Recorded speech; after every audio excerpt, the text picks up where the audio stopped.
No último programa, você acompanhou nossa viagem pela Península Antártica desde o paralelo 65 graus sul, até chegarmos na ilha Trinity, onde o Mar Sem Fim enfrentou mais uma tempestade. Tivemos uma forte nevasca.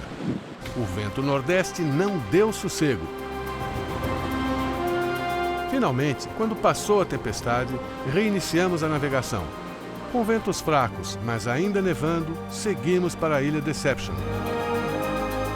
Foram 60 milhas, ou quase 120 quilômetros, navegando pelo Estreito de Bransfield. O estreito separa a Península Antártica do arquipélago da Shetland do Sul. O mar mostrava sinais da recente ventania.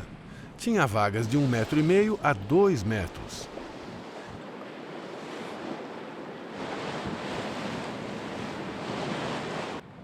Chegamos em Deception de noite e fundeamos em Telephone Bay.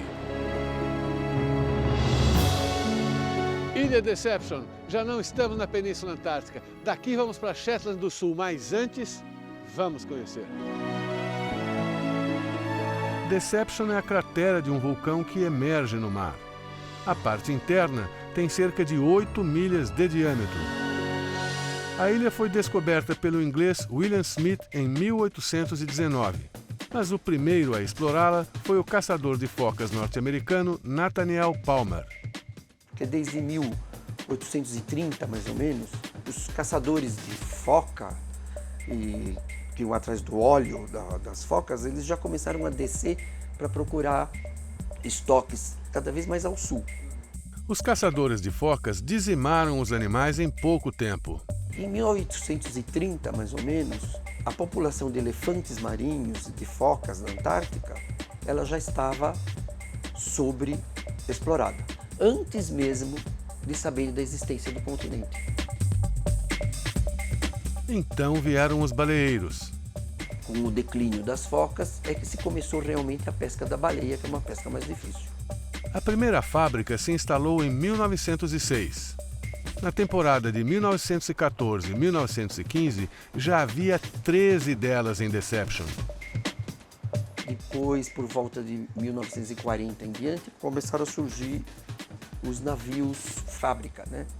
Então aí a matança foi realmente pesada.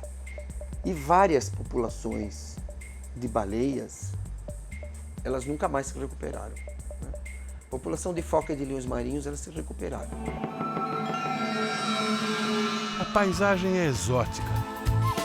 Parece outro planeta.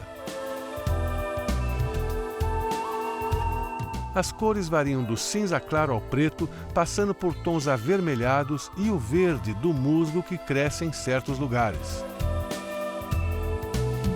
O vento nordeste voltou a soprar. Tivemos que encerrar nosso passeio. No dia seguinte, saímos de novo. Whalers Bay foi o local escolhido pelos caçadores. Aqui eles processavam as baleias para tirar o óleo, muito valioso na época. Há tanques espalhados na praia, assim como caldeiras usadas no beneficiamento. Whalers Bay lembra um museu ao ar livre. Há um memorial para homenagear baleeiros noruegueses enterrados na ilha. O ser humano é gozado. Primeiro ele chegou aqui no século XIX para caçar focas e acabaram com as focas rapidinho. Depois, no início do século XX, eles vieram caçar baleias e foi outro rapa, quase extinguindo com as baleias. Depois de depredar tudo, finalmente chegaram os cientistas. Isso que vocês estão vendo são as ruínas de uma base inglesa que foi destruída por uma erupção vulcânica nos anos 60.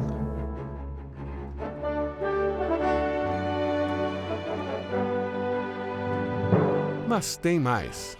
A mesma baía abriga um hangar usado pelo piloto australiano Hubert Wilkins, que em 1928 fez o primeiro voo sobre a Antártica. Durante a nossa visita, turistas alemães desembarcaram. Em alguns cantos dessa baía, a água do mar é quente em razão da atividade vulcânica. Sempre aparece alguém disposto a um mergulho. Alta temporada é isso aí. 3 por dia, todo dia aqui em Deception. Infelizmente, às vezes eles deixam pegadas. Um dos perigos do turismo é a descaracterização dos lugares. Por isso, a atividade gera polêmica na Antártica.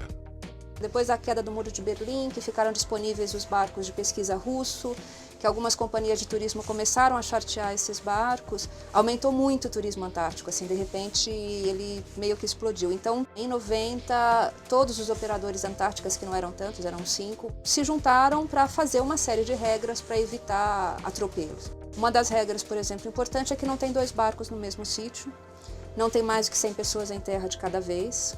Não se pode aproximar os bichos menos do que 5 metros, como eles tratam o lixo é todo trazido de volta, como é tratado o esgoto, como é tratado a água de passagem. Tudo isso é regulado por essas regras da IATO, que a partir do ano passado viraram, inclusive, entraram no Tratado Antártico também. Para uma primeira excursão, estávamos satisfeitos. No dia seguinte, fomos além. Escalamos um dos morros mais altos, os Rochedos Catedral. Foi cansativo, a subida é puxada. Mas, à medida que subíamos, a ilha ia se mostrando cada vez mais. Uma das paisagens mais exóticas de toda a viagem do Mar Sem Fim. E olha, não sei para vocês, mas para chegar até aqui dá um frio na barriga, só na Band você vê isso. A vista é deslumbrante, não importa o lado que se olha.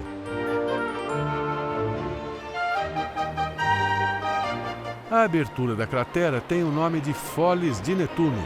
Foi por ali que o Mar Sem Fim entrou.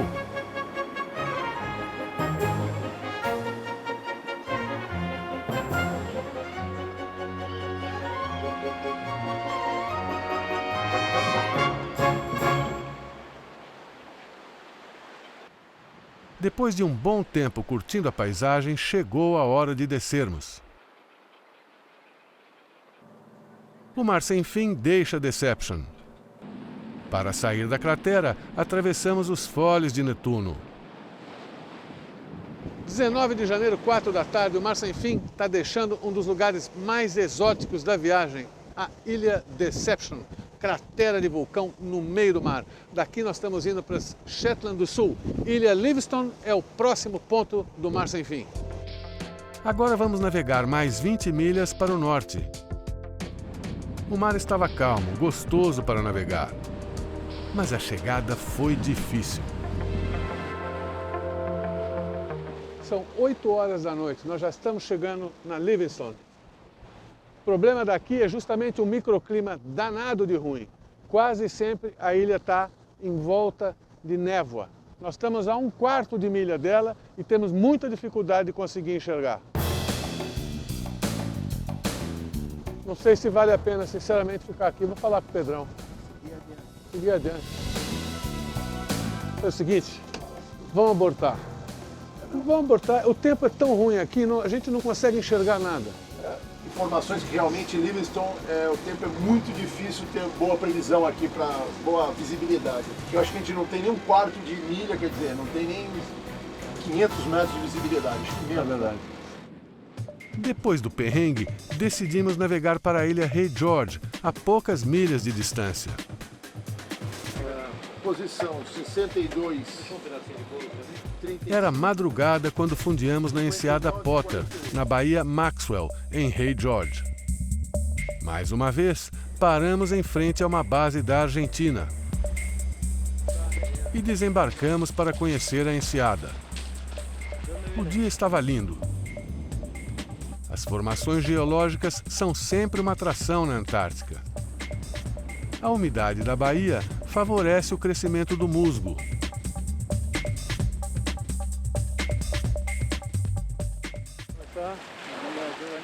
Aproveitamos para entrevistar o chefe da base.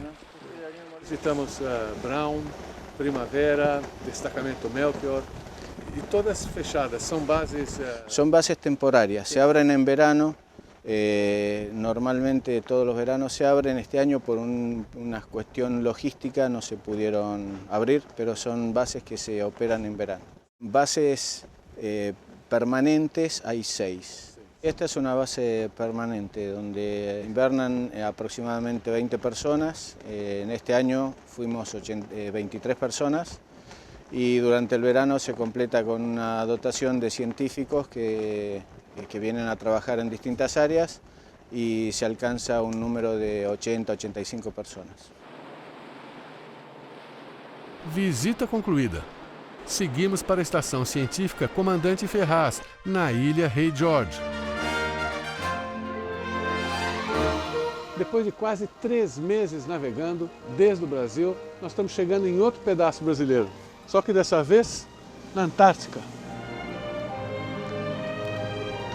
Mar Sem Fim está entrando agora na enseada Martel, aqui na ilha Rei Jorge. Daqui a pouquinho nós estamos chegando na base brasileira Comandante Ferraz.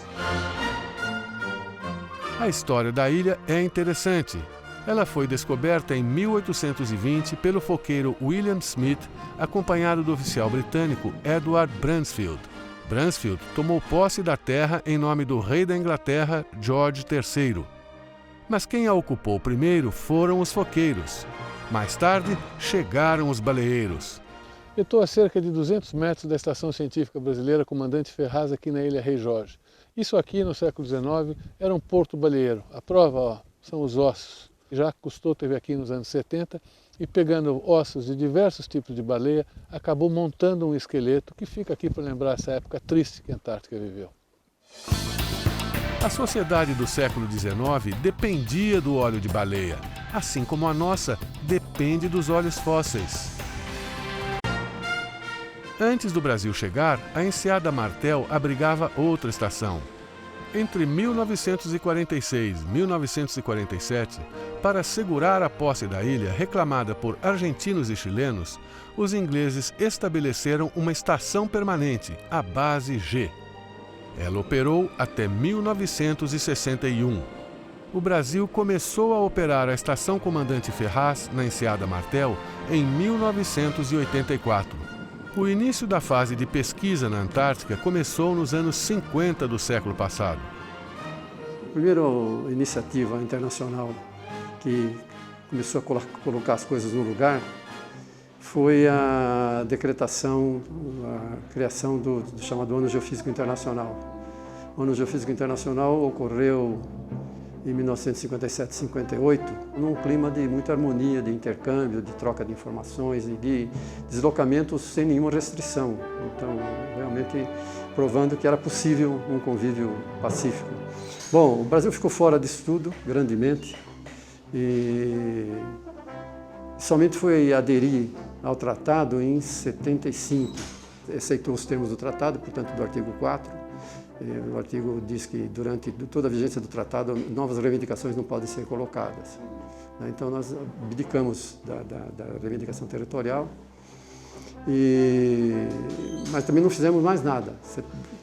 Foi só em 82 que o governo federal tomou a iniciativa de criar o Programa Antártico Brasileiro. Então em 82 foi comprado o navio. O navio foi aprestado muito rapidamente, saiu numa expedição que eu diria que foi uma grande aventura, cujo final não se previa. Na verdade, eu havia fortes razões para se pensar que a coisa poderia não ter dado certo, e deu. Um dos primeiros brasileiros a chegar na Antártica foi Rubens Junqueira Vilela, que fala do ProAntar, o Programa Antártico Brasileiro. O ProAntar começou em 1982 e fez enormes progressos. Tem que se reconhecer isso. Eu participei já nas primeiras viagens, a bordo do navio oceanográfico Professor Besnar, da USP. Saímos em dezembro de 82 de Santos. Então já temos um longo percurso percorrido, porém, eu acho que ficamos muito tempo marcando passo. Nós não saímos de uma ilha na periferia do continente antártico. Nós estamos na ilha Rei Jorge, que está a 130 quilômetros da costa mais próxima do continente antártico. Seria a Península Antártica, que dizem que nem é uma região muito representativa do continente antártico propriamente, porque é um estreito braço, né? É um prolongamento da Cordilheira dos Andes que se estende na direção da América do Sul. Depois de fundearmos, descemos para conhecer esse pedaço do Brasil na Antártica. No interior da estação, conversamos com alguns pesquisadores. Mais tarde, conhecemos cada detalhe das instalações. Toda a estrutura dela é metálica, são módulos metálicos que foram ao longo do tempo sendo incorporados à estrutura. Começou na inauguração da estação com 8 módulos, hoje são 64 módulos. Esses módulos seriam uma espécie de container? São containers. São containers. São containers que foram trazidos aqui, desembarcados e foram sendo agrupados para formar a estação. Bom, e a estação também é uma estação permanente, não é? É a estação permanente. Desde 1986 a estação ela é guarnecida durante inverno e verão. Aqui é a parte de habitação. Nós temos 20 camarotes para 2 pessoas. Nós temos um alojamento para 12 pessoas. Então, no máximo aqui na estação nós chegamos a ter 60 pessoas. Os banheiros são nos corredores. Os quartos não têm banheiro. Então existem 4 banheiros que são de uso coletivo. Aqui dá para ver melhor ainda essa estrutura de container, né? Aqui perfeitamente vê os containers numa sequência de laboratórios e aquários que são utilizados pelos pesquisadores quando vêm aqui para a estação. Então esse aqui é o centro de estudo de pesquisa, fora os módulos na parte externa. Aqui parte de frigoríficos, né? Aqui nós temos a nossa churrasqueira, né? Para lembrar que ainda somos brasileiros, né? Gostamos de fazer um churrasco. Temos aqui uma lavanderia, então nós temos uma sequência de máquinas de lavar, temos máquinas de secar, cada um vem aqui, lava o seu material. Aqui nós temos uma academia, como nós ficamos muito restritos dentro da estação, principalmente no período de inverno, isso aqui foi criado para manter até a saúde do pessoal, que é onde se exercitar, manter uma atividade física. Aqui é a parte de caldeira. Como é que a gente mantém a temperatura da estação? Tem um lago norte e um lago sul. Então a água é captada e jogada para uma caixa d'água que tem mais ou menos a capacidade de 6 mil litros. E uma parte dessa água ela é misturada naquele tanque ali com uma substância anticongelante, e esse líquido aquecido corre por redes e vai passando por radiadores em toda a estação. Então isso é que mantém o aquecimento, a calefação interna da estação. Mesmo no inverno, quando a gente chegou a ter menos 28 graus na parte externa, a estação fica sempre na faixa entre 18 e 21 graus aqui, regulando. Então aqui é, vamos dizer assim, o centro de geração elétrica da estação. Então esse gerador aqui, ele consegue suportar toda a carga da estação.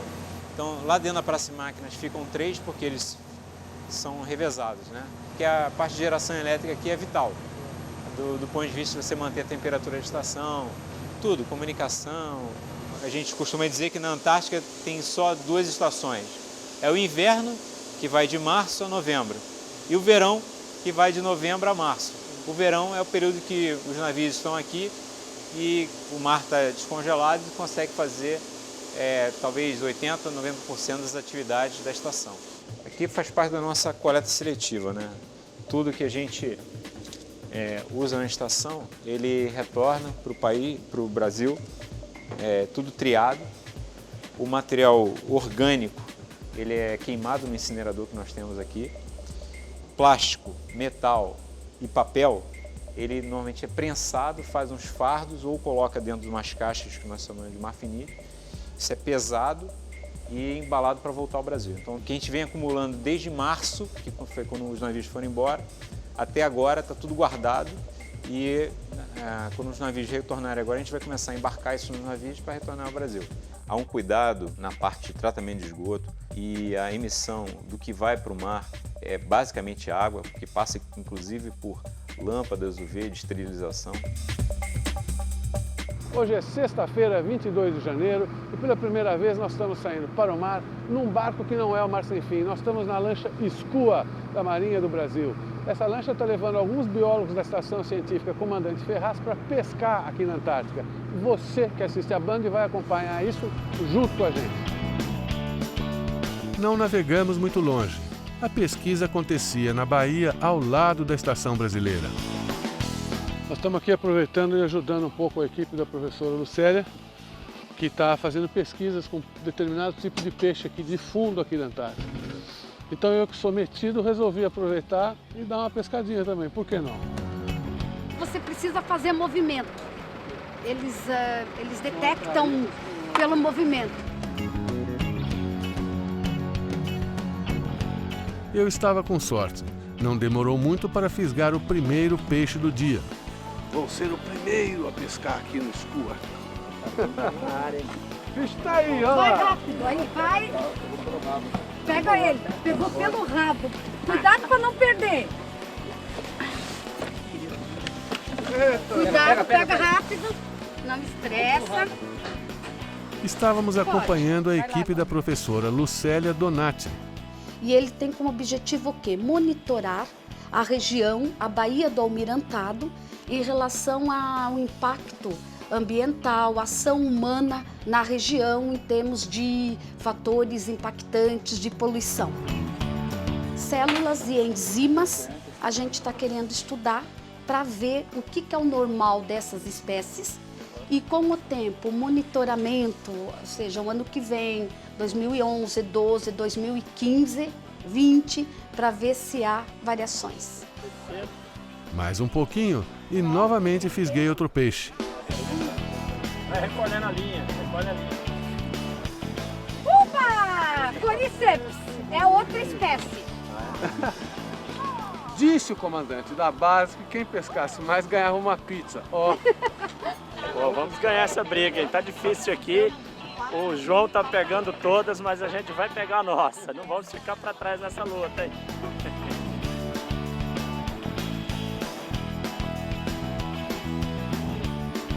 A partir do momento que você sacrifica o animal e você coleta essas peças, algumas delas, principalmente para análise enzimática, elas têm que ser congeladas rapidamente. Então é colocado em nitrogênio líquido com esse objetivo. Esse material vai ter que voltar para o Brasil em nitrogênio líquido. Bom, quer dizer que a pizza já é minha, né? Cara, você não tenha dúvida. Isso, João, que legal. É, o dia era meu mesmo.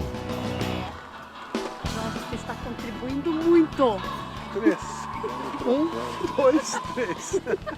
Terminada a pescaria, almoçamos junto com os pesquisadores.